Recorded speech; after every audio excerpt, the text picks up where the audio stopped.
26 दिसंबर इतिहास के पन्नों में दर्ज उच्चतम शौर्य, शीर्ष बलिदान और शहादत की वो दास्तान है जिसे सुनकर आज भी मस्तक श्रद्धा भाव से झुक जाया करते हैं और सीना गर्व से चौड़ा हो जाता है। आज वीर बाल दिवस है, जब याद किया जाता है उन शूरवीर बलिदानी बच्चों को जिन्होंने गलत के सामने झुकने की जगह खुद को कुर्बान कर देना ही सही समझा था। आज ही के दिन सिखों के 10वें गुरु गोविंद सिंह जी के परिवार ने शहादत दी थी। इनके 4 पुत्रों साहिबजादा बाबा अजीत सिंह जी, बाबा जुझार सिंह जी, बाबा जोरावर सिंह जी और बाबा फतेह सिंह जी की याद में बिताया जाता है। गुरुद्वारा श्री फतेहगढ़ साहिब उसी स्थान पर खड़ा है जहां साहिबजादों ने आखिरी सांस ली थी। इस शौर्य गाथा की शुरुआत तब से मानी जाती है जब खालसा पंथ की स्थापना किए जाने के बाद मुगल शासकों ने सरहिंद के सूबेदार वजीर खान ने आक्रमण कर दिया। इसके बाद साल 1704 में 20 दिसंबर को गुरु गोविंद सिंह जी ने मुगल सेना से युद्ध करने के लिए परिवार समेत श्री आनंदपुर साहिब का किला छोड़ दिया था। इसके बाद सरसा नदी पर गुरुजी का पूरा परिवार बिछड़ गया। 2 बड़े साहिबजादे तो गुरु पिता के साथ निकल गए और 2 छोटे साहिबजादे बाबा जोरावर सिंह और बाबा फतेह सिंह माता गुजरी जी के साथ चल पड़े। इस शौर्य गाथा की कहानी में एक गद्दार नौकर भी है जिसका जिक्र होता है गंगू नाम से, जो रास्ते में अचानक माता गुजरी जी को मिला था। उसने माता गुजरी जी को विश्वास दिलाया कि वो उनके बिछड़े परिवार से उन्हें मिलवाएगा और इसी विश्वास के साथ वो तीनों गंगू के साथ चल पड़े। कहते हैं कि नौकर गंगू ने धोखेबाजी करते हुए तुरंत वजीर खान को इस बारे में जानकारी पहुंचा दी कि माताजी और छोटे दोनों साहिबजादे उनके घर पर ही रुके हैं। इसके बाद वजीर खान के सैनिकों ने माताजी को और दोनों साहिबजादों को गिरफ्तार कर लिया।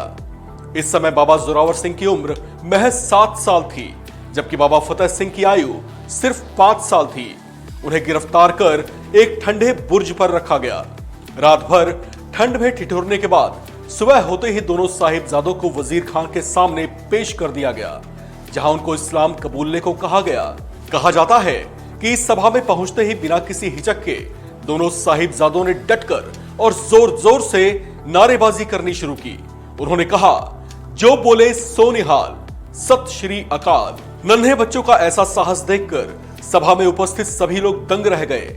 उन्हें जब वजीर खान के सामने सलाम करने को और सिर झुकाने को कहा गया तो उन्होंने जवाब दिया कि हम अकाल पुरख और अपने गुरु पिता के अलावा और किसी के सामने सिर नहीं झुकाते।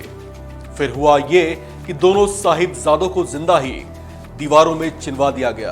कहते हैं कि एक तरफ दीवार खड़ी की जा रही थी, दूसरी तरफ दोनों साहिबजादे जपूजी साहिब का पाठ करने लगे और आखिर में जब दीवार पूरी तरह से चुन दी गई तो भीतर से जयकारे की आवाजें साफ साफ सुनी जा रही थी।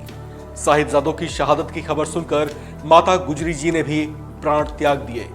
दोनों छोटे साहिबजादों और माता गुजरी जी के साथ जो भी कुछ हुआ उसकी खबर जब गुरु गोविंद सिंह जी के पास पहुंची तो इस बात से वे बेहद दुखी हुए। इसी के बाद गुरुजी ने औरंगजेब को एक जफरनामा लिखा, यानी विजय की इस चिट्ठी में उन्होंने लिखा कि तेरा साम्राज्य नष्ट करने के लिए खालसा पंथ तैयार हो चुका है। बाबा अजीत सिंह जी, जो गुरु गोविंद सिंह जी के सबसे बड़े बेटे थे, जिन्होंने चमकौर के युद्ध में अद्भुत शौर्य का प्रदर्शन किया था, गुरुजी के नियुक्त किए गए 5 प्यारों ने बाबा अजीत सिंह को बहुत समझाया कि वे युद्ध में ना जाएं। वे सिख धर्म को आगे बढ़ाने वाले अगले शख्स हो सकते हैं, पर बाबा अजीत सिंह जी नहीं माने। आखिर में गुरुजी ने अपने बड़े साहिबजादे बाबा अजीत सिंह को खुद ही युद्ध लड़ने के लिए तैयार किया और इसके हाथों में शस्त्र को थमाया। फिर बाबा अजीत सिंह जी ने 5 सिखों के साथ किले की तरफ निकल गए। रणभूमि में जाते ही बाबा अजीत सिंह ने मुगल सेना को कांपने पर मजबूर कर दिया और आखिर में शौर्य के साथ लड़ते लड़ते वीर गति को प्राप्त हुए। बाबा अजीत सिंह से छोटे जुझार सिंह जी थे, जिन्होंने बड़े भाई के शहीद हो जाने के बाद सेना का नेतृत्व अपने हाथ में लिया और पूरे युद्ध में अतुलनीय वीरता को दिखाया और आखिर में वे शहीद हो गए। इन 4 साहिबजादों की कहानी हमेशा सबको प्रेरणा देती रहेगी।